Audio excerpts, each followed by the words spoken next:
থেকে শুকরিয়া জ্ঞাপন করি, সকলে বলি আলহামদুলিল্লাহ।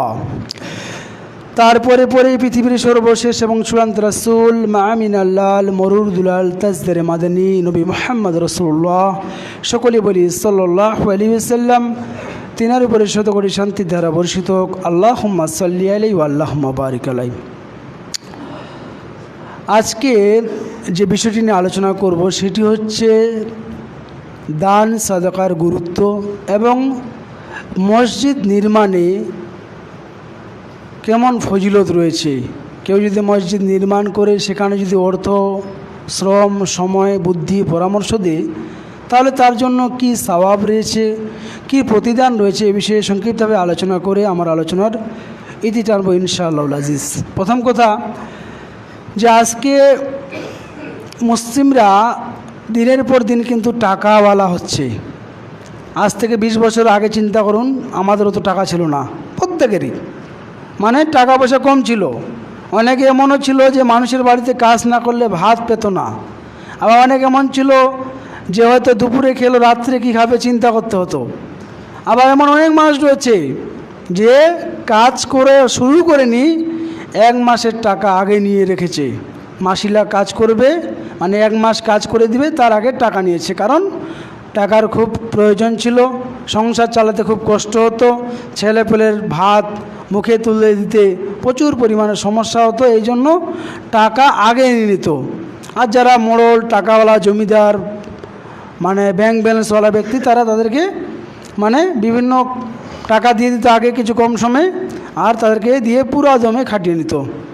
তো সেখান থেকে আজকে আমরা অনেকটা কি মানে বিশাল উন্নত। এখন পাইট বা জোন পাওয়া যায় না, অন্য কাস্টের লোকদের খুঁজে বেড়াতে হয়। আদিবাসীর কাছে বা অন্যান্য কারোর কাছে গিয়ে বলতে হয় আমার একটু কাজ আছে, একটু কাজটা করে দাও।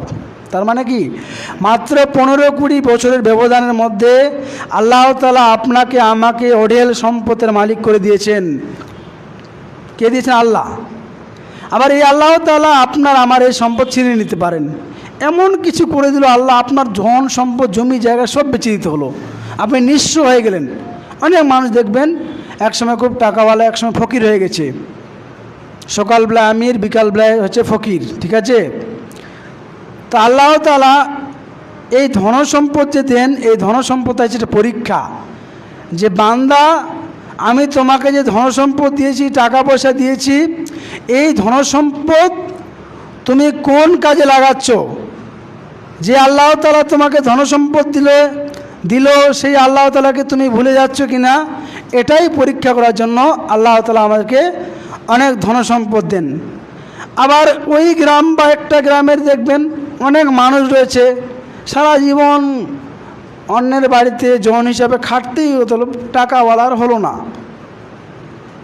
তো আল্লাহ ভালো জানেন যে ও যদি টাকাওয়ালা হতো হয়তো সে আল্লাহকে ভুলে যেত। যদি বেশি টাকাওয়ালা সে হয়ে যেত তাহলে হয়তো সে আল্লাহকে ভুলে যেত, হয়তো ওকে দিল না। আবার অনেক মানুষকে দিল, অনেক টাকাওয়ালা, যে আল্লাহ তাআলাকে সে স্মরণ করলো, আবার সে টাকার অনেক অহংকারে, টাকার গর্ব করে সে আল্লাহকে ভুলে গেল। তার মানে ধনসম্পদ দেওয়াটাও পরীক্ষা, ধনসম্পদ না দেওয়াটাও পরীক্ষা। এই জন্য দুটার ক্ষেত্রে আমাদেরকে বলতে হবে আলহামদুলিল্লাহ। আর আল্লাহ তাআলা কি বলেছেন? আল্লাহ তাআলা বলছেন আপনাকে যে ধনসম্পদ দেন, এই টাকা পয়সা, জমি জায়গা কেনার টাকা দিয়েছেন, ধনসম্পদ দিয়েছেন, গাড়ি বাড়ি করার টাকা দিয়েছেন, আল্লাহ তাআলা বলছেন এই টাকার একটা অংশ তুমি মিম্মা রাযাকনাহুম ইউনফিকুন, তোমাকে যে রিজিক দিই, অর্থাৎ টাকা পয়সা পাচ্ছি এটাও রিজিক, স্ত্রী সন্তান পেয়েছি এটাও রিজিক, ভালো গাড়ি কিনতে পেরেছি এটাও রিজিক, ভালো বাড়ি করতে পেরেছি এটাও রিজিক। তা আল্লাহ তাআলা বলছেন তোমাকে যে রিজিক প্রদান করেছি সেই রিজিক থেকে আল্লাহর রাস্তায় কিছু কিছু ব্যয় করো। মানে কিছুটা আপনাকে আল্লাহর রাস্তায় ব্যয় করতে হবে। এর অর্থ এটা নয় যে আপনি দিনে 500 টাকা রোজগার করলেন আর 400 টাকায় দান করে দিলেন, ওটা নয়। দিনে 500 টাকা রোজগার করেছেন, 50 টাকা 20 টাকা আল্লাহর রাস্তায় দান করে দেন। 50 টাকা দেন, খুব কঠিন মনে হচ্ছে 20 টাকা দেন, তাহলে প্রতিদিন যদি 20 টাকা দেন, মাস শেষে আপনার দানের পরিমাণ হলো 600 টাকা। মানে আপনি 1 মাসে, আপনি একটা জন কাটা মানুষ, 500 টাকা দিনে রোজগার করেন, আপনি 20 টাকা করে দান করলে আপনি মাসে 600 টাকা দান করলেন। মানে অল্প, মানে আইডিয়া কিন্তু ফলাফলটা বড়, ঠিক আছে। তেমনিভাবে আজকে আমাদের এই টিকাপাড়া গ্রামের যুবকরা আজ থেকে 4-5 মাস আগে একটা ছোটো মোটো উদ্যোগ নিয়েছিল যে প্রতি শুক্রবার আমরা তো বাড়িতে থাকতে পারি না, কেরালাতে থাকি, রাঁচিতে থাকি, উড়িষ্যায় থাকি, হায়দ্রাবাদে থাকি, বেঙ্গালুরুতে থাকি, বিভিন্ন জায়গায় থাকি, আমরা প্রতি সপ্তাহে 100 টাকা করে দান করব।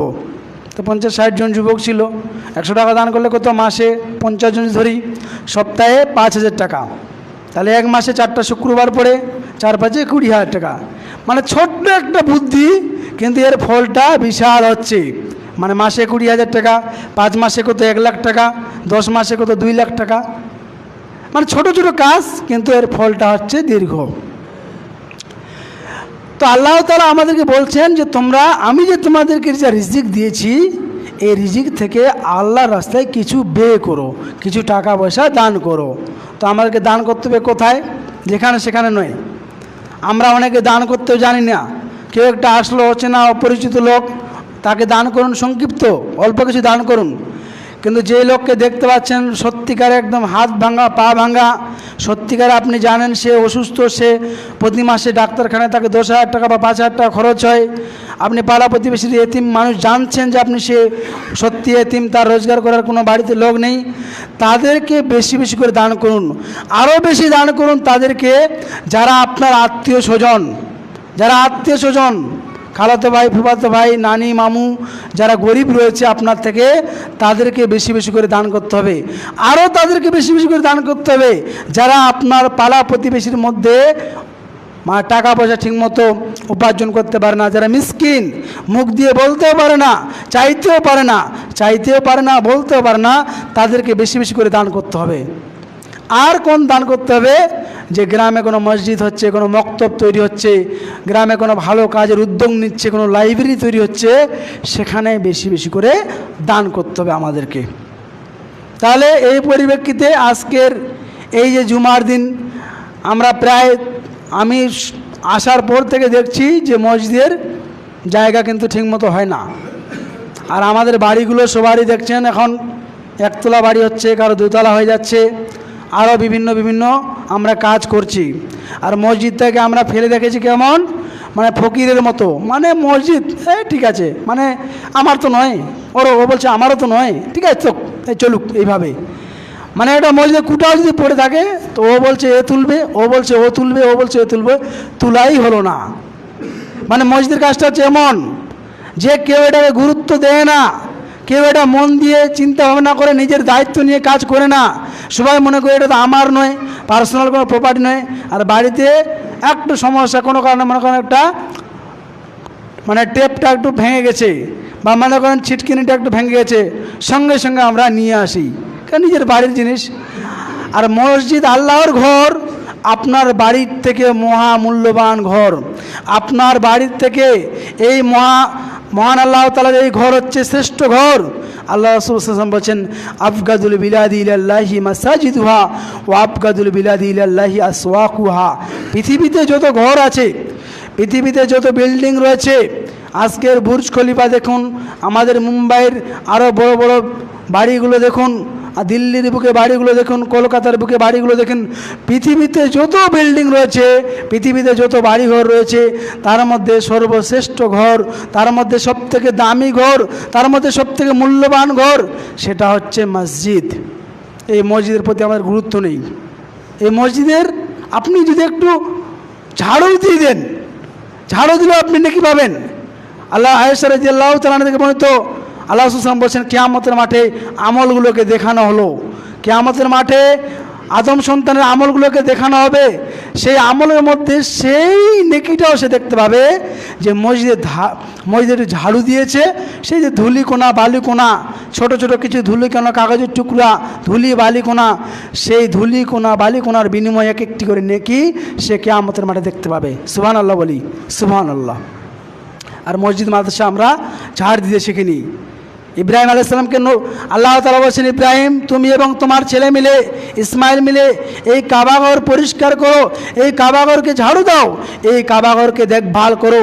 এই কাবাঘরে মানুষ চলেছে, কাবাঘরে মানুষের পায়ে থেকে কিছু ধুলা বের হয়েছে, মানুষের বিভিন্ন শরীর থেকে ময়লা বের হয়েছে, সেটাকে তুমি ঝাড়ু দাও, পরিষ্কার করো। তার মানে একজন নবীকে আল্লাহ তাআলা কি বলছেন, ওসিয়ত কি করছেন, যে তুমি এই কাবা ঘরকে ঝাড়ু দাও, এই কাবা ঘরকে পরিষ্কার করো। আর আমরা মনে করি আমি টাকাওয়ালা, মসজিদ ঝাড় দেবো, এটা তো ছোটো লোকের কাজ না। মেম্বারকে মসজিদ ঝাড় দিতে হবে, প্রধানমন্ত্রীকে মসজিদ ঝাড় দিতে হবে, যদি মুসলিম রাষ্ট্র হয় এমপিকে মসজিদ ঝাড় দিতে হবে, এমএলএকে মসজিদ ঝাড় দিতে হবে। আর আমরা মসজিদ ঝাড় দিই না, কোথায় নোংরা থাকলো থাক, কোথায় কি হলো কোনো গুরুত্ব দিই না। না, এই মসজিদের ঝাড় দিবেন আপনি, ধুলি কোনা বালি কোনা, ওই যে কোনাগুলো অনুযায়ী আপনি নেকি পাবেন, কিয়ামতের মাঠে দেখতে পাবেন। তাহলে এই যে মসজিদের এখন অলরেডি কাজ শুরু হয়ে গেছে, এই কাজটাতে আপনাকে আমাকে সহযোগিতা করতে হবে। এই যুবকেরা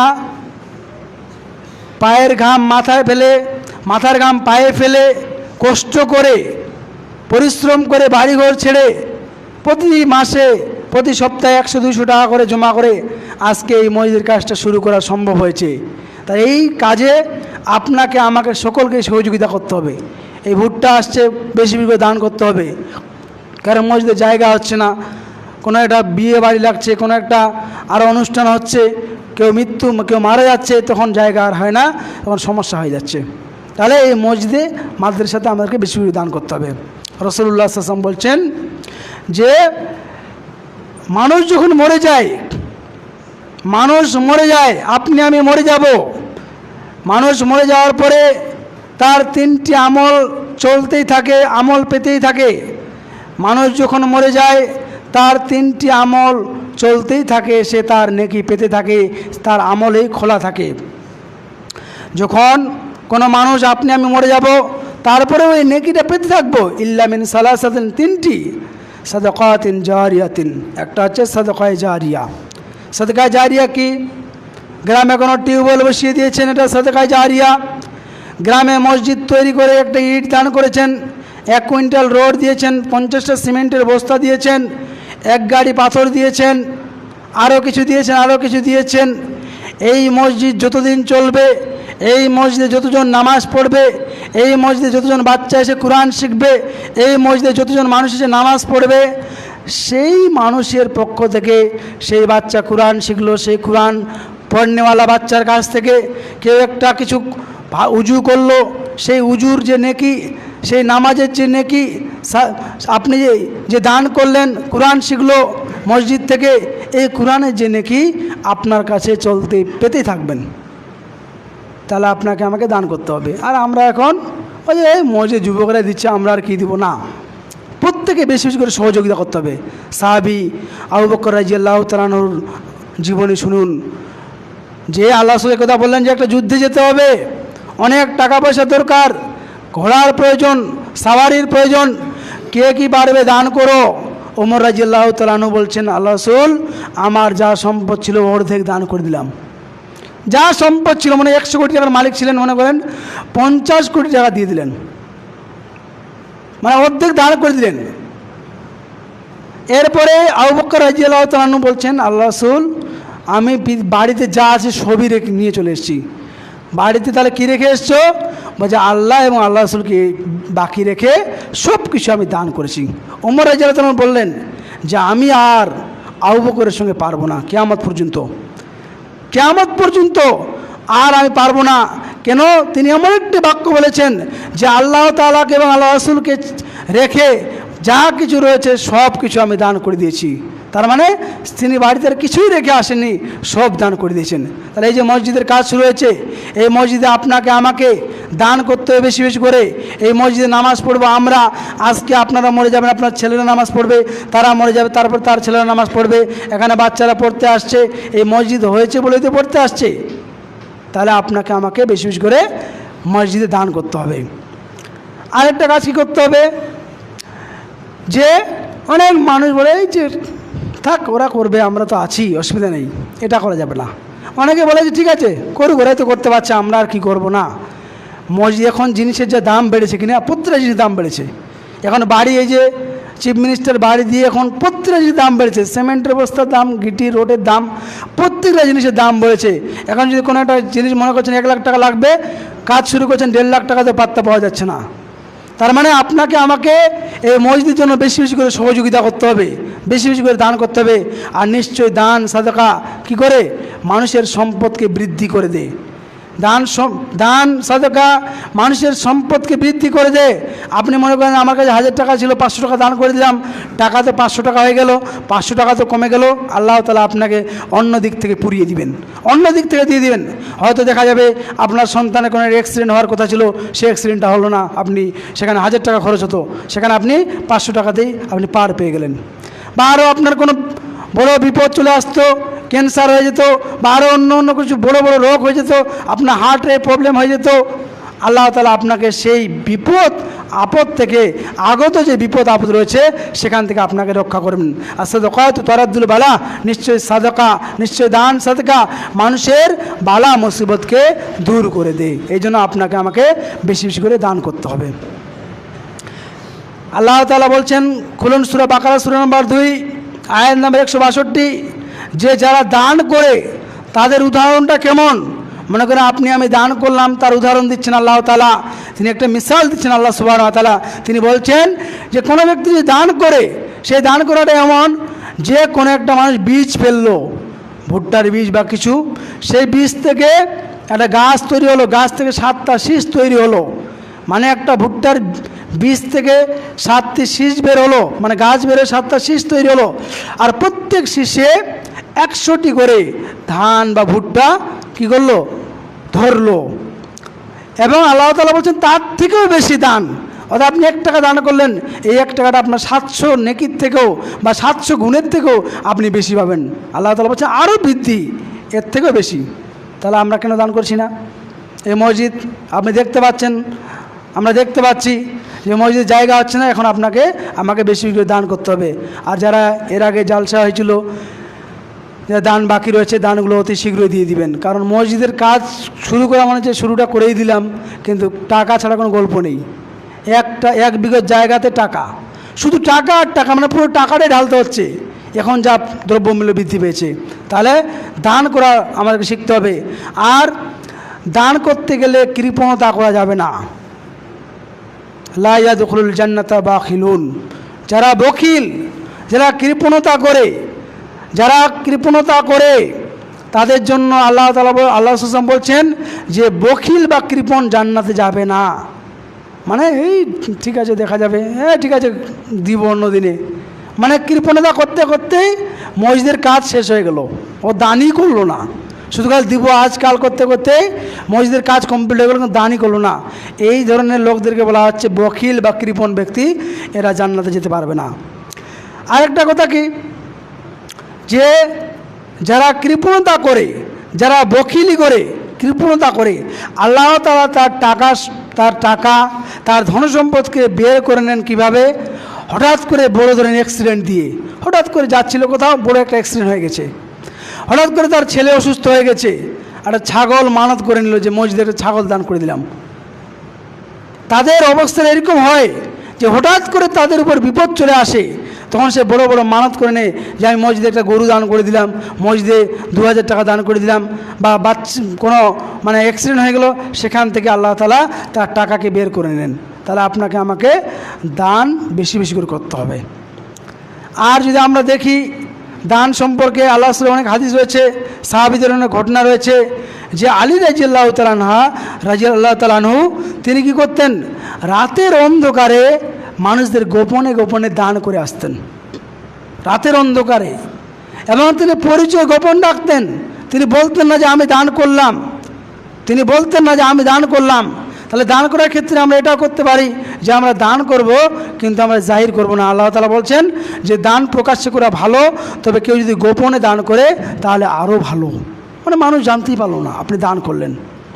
এই কাজটা আপনাকে করতে হবে, যে গোপনে দান করতে হবে। এবং আল্লাহ রাসূলের হাদিস রয়েছে সহিহ বুখারী 6806 নম্বর হাদিস, যে কিয়ামতের মাঠে 7 শ্রেণীর মানুষ আল্লাহর আরশের ছায়া পাবেন। 7 শ্রেণীর মানুষ, তার মধ্যে 1 শ্রেণীর মানুষ কারা? যারা ডান হাত দান করেছে, বাম হাত বুঝতে পারেনি, অর্থাৎ এমনভাবে দান করেছে যে তার মনে কোনো রকম ব্যথা পড়েনি যে ইস আমি টাকাটা কমে গেল, বা তার মনে এটা চিন্তা আসেনি যে আমি দান করলাম আমার তো টাকা কমে গেল, এর থেকে যদি আমি অন্য কিছু করতাম আমার কাজই হতো। ঠিক আছে, আমার এক গাড়ি বালি হয়ে যেত, আমার এক ট্রাক্টর ইট হয়ে যেত, আরও কিছু। এগুলো যারা দান করে এদের কথা বলা হয়নি।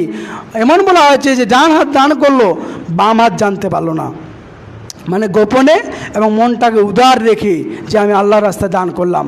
আর সবাই সবসময় দান চায় না। মানুষ যখন বিপদে পড়ে, কোনো সমস্যায় পড়ে, তখনই মানুষ দান চায়, তখনই মানুষ টাকা পয়সার প্রয়োজন অনুভব করে, তার আগে নয়। আজকে এখন মসজিদের কাজ হচ্ছে, এখন বেশি বেশি করে দান করতে হবে। আপনারা দেখতে পাচ্ছেন যে এটা আমাদেরই মসজিদ, আমাদেরই করতে হবে। ওই কাশিবাড়ির পোড়াভিটার আর অন্যান্য গ্রামের লোক এসে আপনাকে সহযোগিতা করবে না। আপনার মসজিদ, আমার মসজিদ, আমাদের কি করতে হবে? আর এই দানে বেশি বেশি করে সহযোগিতা করতে হবে। আর একটা কাজ কী করতে হবে, যে শুধু দান করলে হবে না। আজকে যুবকরা একটা ভালো উদ্যোগ নিয়েছে, দান করছে, এটা খুব ভালো কাজ। কিন্তু দানের পাশাপাশি ইকামিস সালাত আদায় করতে হবে, নামাজ পড়তে হবে।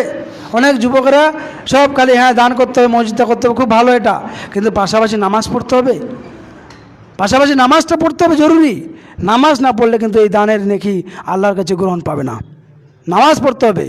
যদি আমরা নামাজ না পড়ি, এই দান আল্লাহর কাছে গ্রহণযোগ্যতা পাবে না।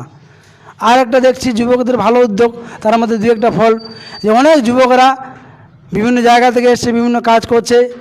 এই যে কী যে ঢং আর কোন যে ভালো লাগে বুঝতে পারি না, এটা করে মালা পরছে, এটা মালা পরে নিচ্ছে। মেয়ে ছেলেদের অভ্যাস মালা পরে, আমরা কি মেয়ে? কোনো একটা যুবককে যদি বলা হয়, কোনো একটা যুবকের নাম মানে পুরুষ নাম, ওকে আমি শেষে বলি খাতুন, যে তোমার নাম অমুক, তুমি খাতুন, খাতুন যুক্ত করে দিও, খুশি হবে? হবে না। তো আমরা নিজেরাই পরিচয় দিচ্ছি কানে দুল লাগিয়ে আর গলায় মালা দিয়ে যে আমরা মেয়ে মানুষ। কেন মালা কেন পরবো? মালা কেন আমাদের? আজ থেকে যেন কোনোদিন কোনো যুবককে না দেখি যে মালা পরছে। আর এটা কি বালা পরছে, বালা, কেউ একটা রোবার্ট পরে নিচ্ছে, এটা আবার কি অভ্যাস? আল্লাহ আসলে যুগে একজন মানে ব্যক্তিকে দেখলেন যে একটা বালা পরেছে, বলছে এই মাহাজিহি, এটা কি? বলছে হাজিহি মিনাল ওহেনা, বলছে এটা হচ্ছে এটা বালা, এই বালা যদি আমি পরিধান করি আমার রোগ বালা দূর হয়ে যায়, আর বালা যদি খুলে দিই আমার রোগ বিপদ আমাকে আঁকড়ে ধরে। বলছে এটা তুমি খুলে দাও। এই বালা পরিহিত অবস্থায় তুমি যদি মারা যাও, কিয়ামতের মাঠে তোমাকে জাহান্নামে যেতে হবে, তুমি জান্নাত যেতে পারবে না। আর আজকে আমাদের সেই সমস্ত যুবকেরা কানে দুল পড়ছে, হাতে বালা পড়ছে, রোবার পড়ছে, কিছু পরে যাবে না। হাত ব্যথা করছে, সূরা ফাতিহা পড়ে ফুঁক দেন, ঠিক হয়ে যাবে। হাত ব্যথা হচ্ছে, কালো সুতা পরে নিচ্ছি। অনেকে মেয়েদেরকে দেখবেন চুল দিয়ে সাদা কড়ি বেঁধে দিচ্ছে, এগুলো একদম শিরকি কাজ। সাবধান হতে হবে, সতর্ক হতে হবে যে আমরা কেন বালা পরবো, আমরা কি মেয়ে ছেলে? অনেকে আবার বিশাল বড় বড় করে চুল রেখে দিচ্ছে, এটাও যাবে না। চুল সেটা রাখা যাবে, ঘাড় বাপড়ি করে চুল রাখা যাবে, এটা আল্লাহ সুন্নাত। কিন্তু আমি শুধু চুলটাই রাখলাম আর বাকি সুন্নাতগুলো পালন করলাম না। আমি হাফ প্যান্ট পরে বেড়াচ্ছি, আমি নামাজ পড়ি না, আরও কিছু করি না। তো এই শুধু চুলটা রাখার মধ্যে ইসলাম সীমাবদ্ধ নয়। চুল রাখতে আল্লাহ কিছু হাদিস পাওয়া যায় যে তিনি ঘাড় পর্যন্ত চুল রাখতেন, কিন্তু পাশাপাশি দাড়ি তো রাখতেন। তিনি নামাজও পড়তেন, জাকাতও দিতেন, তিনি হজও করতেন। তো আমি একটা শুধু মানবো আর বাকিগুলো মানব না, এটা চলবে না। এগুলো থেকে সাবধান হতে হবে। এখন আমাদের এই গ্রামটা অন্যান্য গ্রামের তুলনায় অনেক ক্ষেত্রে ভালো। অন্যান্য গ্রামে এরকম নজির পাবেন না যে যুবকরা কাজকর্ম করে খেটে জেসিবি চালিয়ে তারা এখানে টাকা পয়সা দিয়ে উদ্যোগ নিয়ে আজকে তারা মসজিদ নির্মাণের জন্য কাজে লাগিয়েছে। কিন্তু আমাদেরকে পাশাপাশি আরও ভালো হতে হবে। ভালো হতে হবে কি, নামাজ পড়তে হবে। অন্যান্য গ্রামের লোকেরা বলবে যে যাও টিকাপাড়া গ্রামের লোকেরা শুধু মসজিদ করেনি, মসজিদ থেকে আবাদ করার জন্য তারা নিজেরা নামাজও পড়ছে। আর একটা দেখছি আমাদের এই সমাজগুলোতে রোগ ঢুকে গেছে, কাশিবাড়ি এই টিকাপাড়া এগুলো হাফ প্যান্ট পরা। এই হাফ প্যান্ট কেন পরছি আমরা? বড় বড় ব্যক্তিরা দেখছি অনেকে হাফ প্যান্ট পরছে। হাফ প্যান্ট পরে যাবে? একদম পরে যাবে না। আল্লাহ তাআলা নারীদের পর্দা করার আগে আল্লাহ তাআলা পুরুষদেরকে পর্দা করার কথা বলেছেন। নারীর পর্দার আগে আল্লাহ তাআলা কোরআনে আয়াত নাযিল করেছেন পুরুষদেরকে পর্দা করতে হবে। সময় শেষের দিকে নাভির উপর থেকে নিয়ে হাঁটুর নিচ পর্যন্ত পর পুরুষও দেখতে পাবে না, পর পুরুষও দেখতে পাবে না। নারী তো দেখা দূরের কথা, অন্য পুরুষও দেখতে পাবে না। আর আমরা হাফ প্যান্ট পরে, ছোট ছোট প্যান্ট পরে ঘুরে বেড়াচ্ছি, একদম চলবে না। আর আল্লাহ তাআলার হাদিস রয়েছে যে লা ইয়ানজুরুল্লাহ ইয়াউমাল কিয়ামাতি ইলা মান জাররা, যে কিয়ামতের মাঠে আল্লাহ তাআলা ওই ব্যক্তির দিকে আল্লাহ তাআলা রহমতের দৃষ্টি তাকাবেন না যে ব্যক্তি প্যান্ট পরে, কাপড় পরে টাকুন নিচে ঝুলিয়ে পড়ে। টাকুনি নিচে ঝুলিয়ে পড়ছি, অনেক প্যান্ট পরছি টাকুনি নিচে ঝুলিয়ে পড়ছি, লুঙ্গি পরছি টাকুনি নিচে ঝুলিয়ে পড়ছি, এটা করা যাবে না। ঠিক আছে, আমাদেরকে নাভির উপর থেকে নিয়ে টাকনুর উপর বা গুঠনি যেটা বলছি আমরা, এই গুঠনির পর্যন্ত আমাদের কাপড় পরিধান করতে হবে। তাহলে আজকের আলোচনা শেষের দিকে, প্রতিদিন এই নামাজ পড়ো, ভালো কাজ করো, মরণের ভয়, জাহান্নাম জান্নাতের ভয়, কত কিছু বলা হচ্ছে, মানুষের মধ্যে পরিবর্তনই নেই। নিজেরা যখন পরিবর্তন না হবো ততক্ষণ পর্যন্ত আপনাকে কেউ পরিবর্তন করতে পারবে না। নিজেরা যতক্ষণ পর্যন্ত আমরা পরিবর্তন না হব ততক্ষণ পর্যন্ত আপনাকে কেউ পরিবর্তন করতে পারবে না। কোন লোকটা জানে না যে নামাজ পড়তে হয়, তারপর নামাজ পড়ি না। সবাই জানে যে বিড়ি সিগারেট খেতে হয় না, সব সিগারেট শুরু করে দিচ্ছে দোকানগুলোতে, বিভিন্ন মাঠে ঘাটে রাস্তাঘাটে। তার পরবর্তী ছোটো ছোটো ভাইরা কী শিখবে? তারা তো যে আমার বড়ো দাদা বিড়ি খাচ্ছে, তো আমাকে তো সিগারেট খেতে হবে, অথবা ও সিগারেট খেতে আমাকে তো মদ খেতে হবে, ও এক ধাপ বাড়িয়ে থাকবে। তাহলে আপনাকে আমাকে এই সমাজ, এই যুবকরা আগামী দিনের ভবিষ্যৎ, এই টিকাবালাকে নেতৃত্ব দেবে এই যুবকরা। এই যুবকরা যদি বিড়ি খায়, এই যুবকরা যদি সিগারেটের সঙ্গে যুক্ত হয়, এই যুবকরা যদি মোবাইলে গান শুনে, সিনেমা দেখে, এই যুবকরা যদি ফ্রি ফায়ার পাবজি খেলে, এই যুবকরা যদি মোবাইলে নগ্ন ভিডিও দেখে, তাহলে তার ছেলেপেলেগুলো কী হবে চিন্তা করুন। তাহলে আমাদের গ্রামটাকে রোল মডেল করতে হবে, আল্লাহ রাসূল সাল্লাল্লাহু আলাইহি ওয়াসাল্লামের জীবন অনুযায়ী আমাদের জীবনগুলো পরিচালনা করতে হবে। গ্রামটাকে মানুষরা বলবে যে টিকাবালানো একটা গ্রাম আছে, মসজিদ করেছে, মক্তব চালাচ্ছে, তারা নিজেরা নামাজ পড়ছে, সুন্নাহ অনুযায়ী জীবনযাপন করছে, মুখে সুন্দর দাড়ি রাখতে হবে, আর মালা আর বালাকে ছুঁড়ে ফেলতে হবে, লাথি মেরে দিতে হবে, বিড়ি সিগারেটকে লাথি মেরে দিতে হবে, আরও যে সমস্ত নেশাদ্রব্য দূর করে দিতে হবে, ফ্রি ফায়ার থেকে দূরে থাকতে হবে, গান বাজনা থেকে দূরে থাকতে হবে। কী করতে হবে? সুন্দর সুন্দর কোরআন তেলাওয়াত শুনতে হবে, বক্তব্য শুনতে হবে, ভালো ভালো আলেমদের আলোচনা শুনতে হবে। সেগুলো আমরা না শুনে জীবনটাকে বরবাদ করে দিচ্ছি। মরণ দূরে নয়, এখনই বেঁচে আছে, একটু পরে মরে গেলেই কবর, কবর গেলেই হাসর, হাসর গেলেই হয় জাহান্নাম অথবা জান্নাত। বুঝতে পারছেন? মানে চোখ বন্ধ হলেই আপনি হয় জান্নাতে গেলেন না জাহান্নামে গেলেন। মানে আমাদের মৃত্যু যে খুব দূরে ওঠা নয়। হঠাৎ করে শুনছেন না যে একটা যুবক ছেলে মারা গেছে, মৃত্যুর কোনো গ্যারেন্টি আছে? কোনো গ্যারেন্টি নেই। এখনই আছি, একটু পরে নাও থাকতে পারি। তাহলে আপনাকে আমাকে রিয়ালাইজ করতে হবে, এটা ভাবতে হবে যে আমরা যেন ভালো কাজ করি, ইসলাম অনুযায়ী জীবনযাপন করি। কারণ আল্লাহ তাআলা জীবন দিয়েছেন, মৃত্যু দিবেন তিনি। তিনি আমাদের কেন সৃষ্টি করেছেন? তিনি ইবাদত করার জন্য সৃষ্টি করেছেন। তিনি আপনার কাছে ভালো কিছু চান। তিনি আপনার কাছে এই সুন্দর মুখ দিয়ে বিড়ি সিগারেট খাওয়ার জন্য এই মুখ দেননি, এই মুখ দিয়ে অশ্লীল বাক্য বলার জন্য দেয়নি, এই মুখ দিয়ে খারাপ কথা বলার জন্য দেয়নি। এই মুখ দিয়েছে পৃথিবীতে যে সমস্ত ভালো নিয়ামত রয়েছে, হালাল খাদ্য রয়েছে, সেগুলো ভক্ষণ করো। এই মুখ দিয়ে তুমি জিকির আজগার করো, সুবহানাল্লাহ, আলহামদুলিল্লাহ, আল্লাহু আকবার, এগুলো বলো। আলোচনা শেষের দিকে 1 নম্বরে যে এই মসজিদের কাজ শুরু হয়েছে, যতক্ষণ না দোতলা হচ্ছে ততক্ষণ পর্যন্ত দান সদকা কেউ পিছিয়ে যাবেন না। 2 নম্বর, যারা আগে দান করেছেন দানগুলো অতি শীঘ্রই দিয়ে দিবেন। 3 নম্বর কাজ, যে সমস্ত যুবকেরা আমরা দান সদকা করছি তাদের জন্য দোয়া করব এবং তাদের বাবা মা প্রত্যেক গোটা গ্রামের জন্য যে আল্লাহ তাআলা তাদের সকলের এই দানকে যেন কবুল করেন, সকল আল্লাহুম্মা আমিন। এবং আমাদেরকে এই মসজিদ মাদ্রাসাতে বেশি বেশি করে সহযোগিতা করার তৌফিক দান করেন, সকল আল্লাহুম্মা আমিন। আর একটি কথা, যে যখন আমরা মানে কোনো কিছু দান করব তো মনের মধ্যে কোনো রকমের কিন্তু রাখবো না। মানে দান করলাম, নিয়তটা মানে মনের মধ্যে নিয়তে নাই, এই দান করব টাকাটা কমে গেল। নিয়ত এমন যে অনেক বড় বড় নিয়ত কিন্তু ফলাফল শূন্য, আবার ছোট্ট নিয়ত কিন্তু সেই নিয়তটা ভালো ছিল, সৎ ছিল, তার জন্য তার ফলাফলটা বিশাল বড় সে দেখতে পাবে। নিয়ত অনুযায়ী একজন কিয়ামতের মাঠে দেখবে যে আল্লাহ তোমার রাস্তায় আমি মানে আমার জান দিয়েছি, তোমার রাস্তায় আমি দান করেছি, আমার মতো কেউ দান করেনি, আমি যা দান করেছি আমার মতো কেউ দান করেনি। তো আল্লাহ তাআলা বলবেন কাযাবতা, তুমি মিথ্যা কথা বলছো, তুমি এই জন্য দান করেছিলে যাতে মানুষ তোমাকে দানবীর বলা হয়, মানুষ তোমাকে দানবীর বলে, এই জন্য তুমি দান করেছিলে। এই জন্য দান করার সময় আপনার অন্তরটাকে একমাত্র আল্লাহকে খুশি এবং রাজি করার জন্য করতে হবে।